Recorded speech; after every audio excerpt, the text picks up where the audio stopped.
શ્રી વલ્લભાધીશ કી જય, ગિરિરાજ ધરણ કી જય, શ્યામ સુંદર શ્યામની મહારાણી કી, શ્રી ગુસાઈજી પરમ દયાળ કી જય, શ્રી ગોકુલનાથ કી જય, દાવ દયાળ કી જય, શ્રી નવનીત પ્રિયા લાલ કી જય, अपने माथी विराजता सेव्य स्वरूप की जय, बधाई वैष्णव ने जाजा करी जय श्री कृष्ण, जय श्री कृष्ण। बधाईना दिवसो, प्रभुना प्रागट्यनो दिवस साव नजीक। काले छठ, अरे सातम, आजे छठ, काले सातम, शनिवारे आठम जन्माष्टमी अने रविवारे नोम एटले के नंद उत्सव। अत्यारे बधायना घरे दरेक सवारथी सांज सुधी भले जे मिश्री धरावतुं होय के दूधगढ़ धरावतुं होय के सखड़ी धरावतुं होय, બધે વધાય વધાય વધાય વધાય વાતાવરણમાં અત્યારે બધે આનંદ કે પ્રભુનો પ્રાગટ્યોત્સવ। આપણે તો પુષ્ટિ માર્ગીય છીએ એટલે અતિરે આનંદ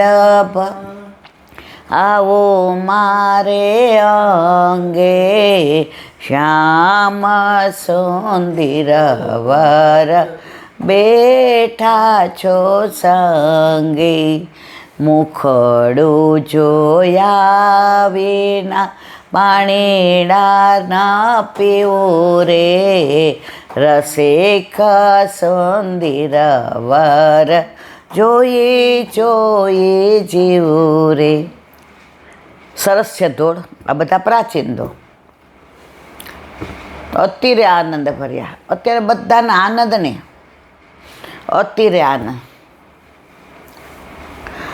કોઈ ઘર એવું નહીં હોય જ્યાં ચાર સામગ્રી નહીં બને, ચાર ફીકા નહીં બને, પંજરી નહીં બને, સૂકો મેવો તળશે,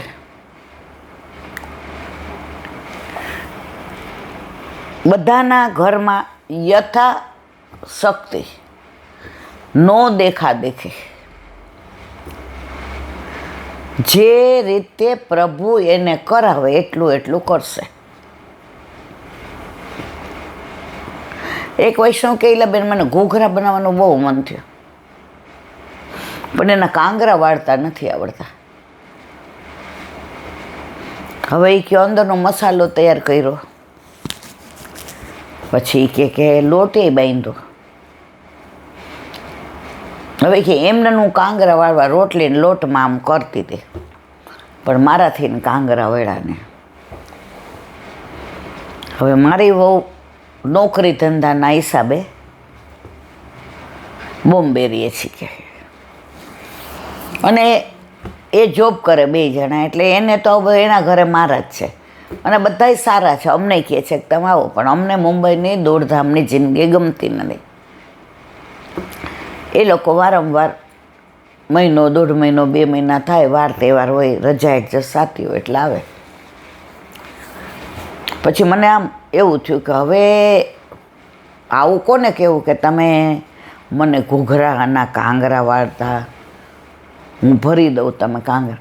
અને ઘૂઘરા એને જ કહેવાય જે આમ કાંગરા વળે, એ કાંગરા વાળો તો જ ઘૂઘરા જેવું લાગે।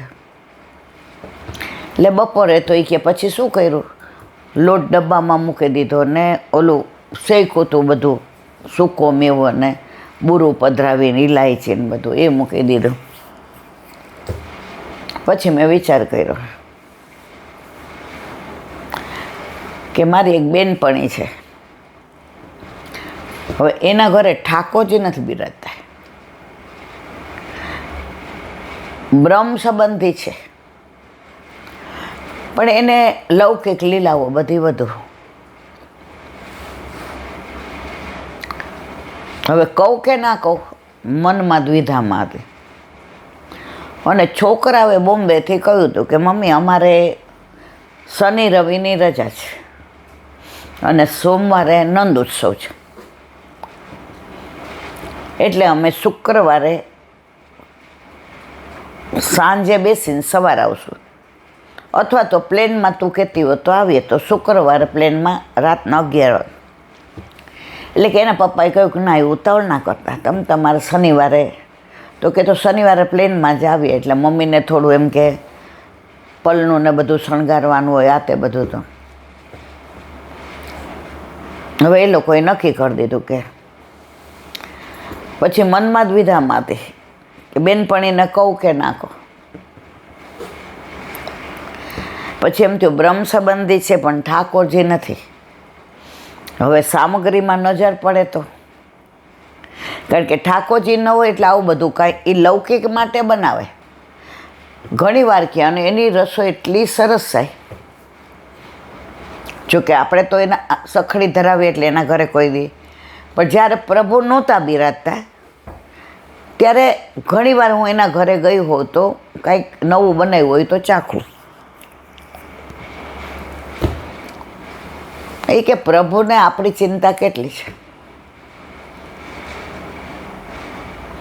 દીકરાને બહુ સરપ્રાઈઝ આપ્યો કે શનિ રવિની રજા છે, સોમવારની લીધી. સ્કૂલમાં એ કે એક જ દી પડે શુક્રવારનો, તો ગુરુવારે સવારે એ લોકો નીકળી ગયા. મને ઓલી કઈ ટ્રેન કીધી કે બપોરે તો આવી ગયા. એટલે પછી એ લોકોને ટ્રેન એવી લીધી હતી કે એમાં જમવાનું બધું મળે, એટલે આવીને કાંઈ જમવાનું હોય નહીં. મેં કીધું બેટા ફોન તો કરાય તો હું અહીંયા. એ કે મમ્મી તમે અહીં એકલા રહ્યો છો એ અમને એક તો ગમતું જ નથી, પણ તમારું નેટિવ અહીંયા, તમારા વૈષ્ણવ અહીંયા, તમારી બધું અહીંયા લીલા લેર છે, અને 12 મહિનામાં 25 વાર તો અમે લોકો આવતા હોઈએ. તો કે મિહિરે કહ્યું એ કે 2 દીની રજા લઈ લઈએ. આપણે આપણું લૌકિક ફરવા જવું હોય ગોવા કે ક્યાં, તો રજા એડજસ્ટ કરીએ છીએ ને. તો આ તો મા બાપ વૈષ્ણવ અને ઠાકોરજી, હરિગુરુ ને વૈષ્ણવ, એટલે તરત કે અમે બધાએ તૈયાર કરી દીધું. અને પ્રભુની કૃપા કેવી મમ્મી, અને તમારો મનોરથ હશે મનમાં, ટિકિટ તરત મળી ગઈ. હવે એ કે નાયા ધોય, એને ખબર કે આ પછી કે લાવો શું બનાવવું છે. એટલે કે બેટા બસ હવે જાંબુ ને થોડાક ગળા શક્કરપારા જોઈએ જન્માષ્ટમીમાં, અને ઘૂઘરા. તો કે ઘૂઘરાની કાંગરી વાળતી મને એટલા સરસ આવડે કે હું કુંવારી હતી ને મમ્મી, તો દિવાળીમાં એ કે અમારા બધાને ઘરે કાંઈ ઠાકોરજી નહોતા બિરાજતા, આ તમારા સંઘમાં આવ્યા પછી અમારા ઘરે ઠાકોરજી પધાર્યા,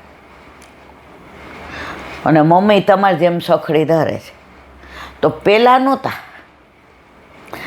તો સ્કૂલમાં ને કોલેજમાં દિવાળી આવે એટલે લગભગ એ કે સૌરાષ્ટ્રમાં ઘૂઘરાને એવું બનાવે. એટલે ઘૂઘરાની કાંગરી બધાને વાળતા ન આવડે. તો એક સ્કૂલમાંથી આવીને નાહી ધોઈને બાએ કીધું કે સતપુડી પૂરી કરવી છે, તું તળીશ તો નાહી લે, કારણ કે સ્કૂલેથી આવી છે. મેં કીધું હા તળીશ, કારણ કે મારી બા એકલી હતી, હું એકની એક, ભાભી તો છે નહીં. પછી બાએ ઓલું ઘૂઘરાનું તૈયાર રાખ્યું હતું. એટલે કે બેટા પૂરી તું વણી દે, હું ભરીને કાંગરા પાડું. એટલે મેં પૂરી વણી, એટલે બાએ કાંગરા વાળતા હતા એ મેં જોયું.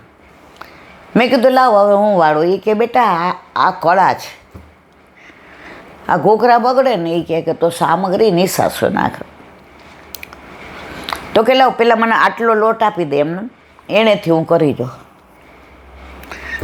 એટલા સરસ કાંગરા વળ્યા. મારી બા મારી સામે જોવા માંડ્યા. એ કે ઠાકોરજીને તારા હાથની ટેલ લેવી હશે, નહીં તારા કાંગરા શીખવા પડે. પછી તો એ કહે કે મમ્મી ગમે ત્યાં ઘૂઘરા કરવાના હોય ને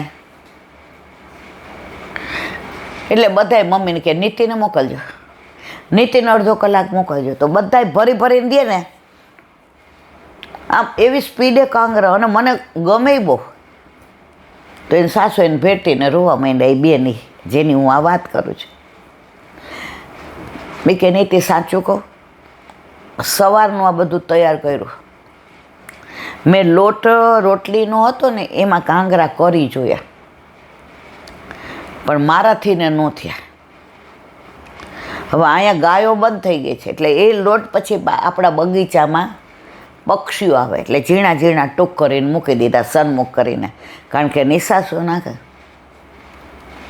હવે કે ઓલા માસીને તું ઓળખ, એને આવડે, પણ એના ઘરે ઠાકોરજી નહીં. બ્રહ્મ સંબંધી ખરા, પણ એના ઘરે સબદર કે વ્યાપારી માતાવાળા ને મહાદેવવાળાને નિવેદય કરે ને અંબાજી હાલતા જાય ને રૂપાલય હાલતા જાય. એટલે કે મારું મન માનતું નહોતું. પછી મેં વિચાર કર્યો કે ઓલું કચોરીની જેમ કરી નાખીશ, ઘૂઘરાનું અંદર ભરવાનું, પણ ઘૂઘરા જેમ. પણ ઠાકોરજી કે તારો મનોરથ તો ભક્તેચ્છા પૂરક, મનોરથ પૂરક. ઓલી ત્યાંથી જમી કરીને તો આવ્યા હતા ગાડીમાં. ઓલો છોકરો કે મમ્મી પછી ફૂલ નહીં મળે, એટલે ગુલાબ ને મોગરો ને બધું લેતો આવું કે તારે માળા જે થાય ને પરમદી જોશે નહીં કે, અને બધું મેવો લેતો. એટલે આ નીતિના કે ના, મેવો તો આપણે બોમ્બેમાં સરસ મળે. એટલે એ કે મેવો તો બધો હું લાવ્યું છું કે મેં તમે ન લાવતા. હવે કે પ્રભુની કેવી કૃપા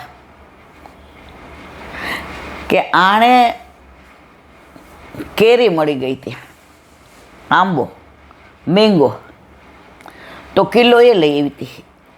એટલે કે મમ્મી કેરીની સામગ્રી. એ કે તે તો ઠાકોરજીએ બધા મનોરથ પૂરા કર્યા. નહીં તો શું ફ્રોઝન કરેલું હોય તો એમ થાય કે ભાઈ, પણ આ વખતે એ કે થોડી તબિયત 19-20 હતી અને તમને લોકોને કહું તો તમે ચિંતા કરો.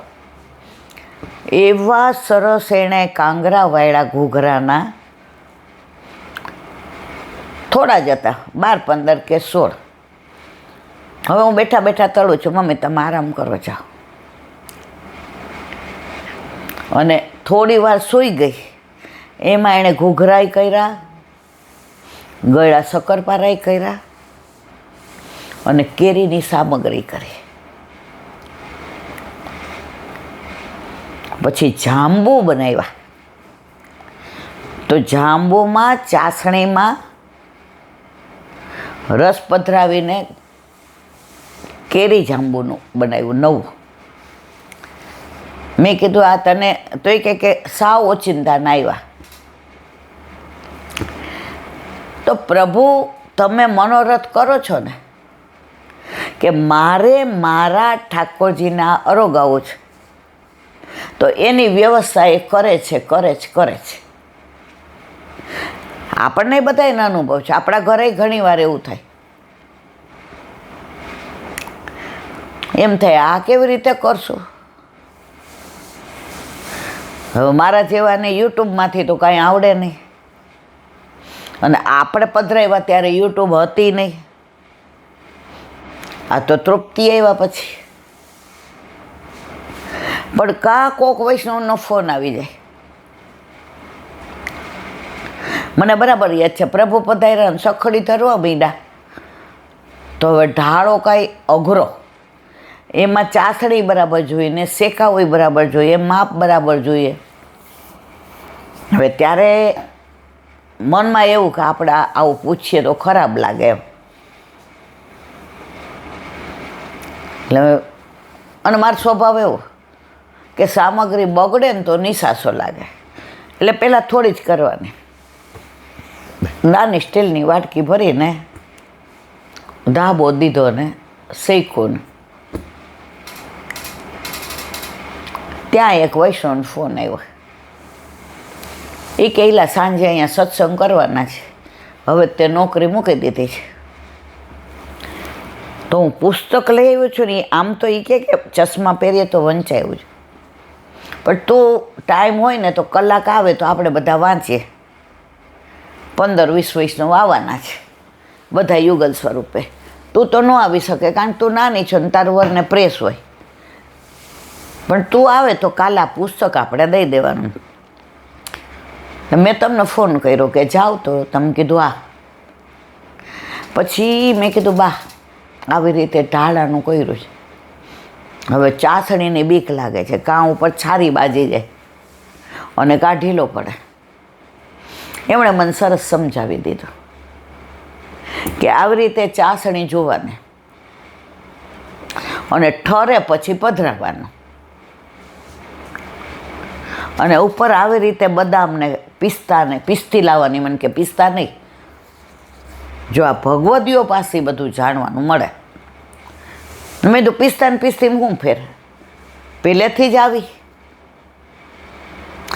મને કે પિસ્તા છે ને એની તમે સામગ્રી કરો ને બટા તો સફેદ થઈ જાય. ને આપણે હરિયાળી અમાસ આવે ને, મેં કીધું હા હમણાં જ ગઈ, મેં તો દૂધીનો હલવો કર્યો, મને તો આ બધું આવડતું નહોતું. ફોન કરાય ને દીકરા, તો ત્યાં લીલી સામગ્રી આવે ને તો પિસ્તીની કરો ને તો પિસ્તીની લીલી થાય. તો પ્રભુ ઘરે હોય ને તો આ બધું તમને વ્યવસ્થા કરી દે, અને સુંદર મજાનો ઢાળો થયો. મારે કહેવાના આશય કે કલા નિધાન ઘરમાં પધાર્યા પછી એ ડાયરેક્ટ કાંઈ આપણો હાથ પકડીને કે લ્યો ઈલાબેન આમ કરો, એ 84-252 કે આપણી લાયકાત નથી. પણ છતાંય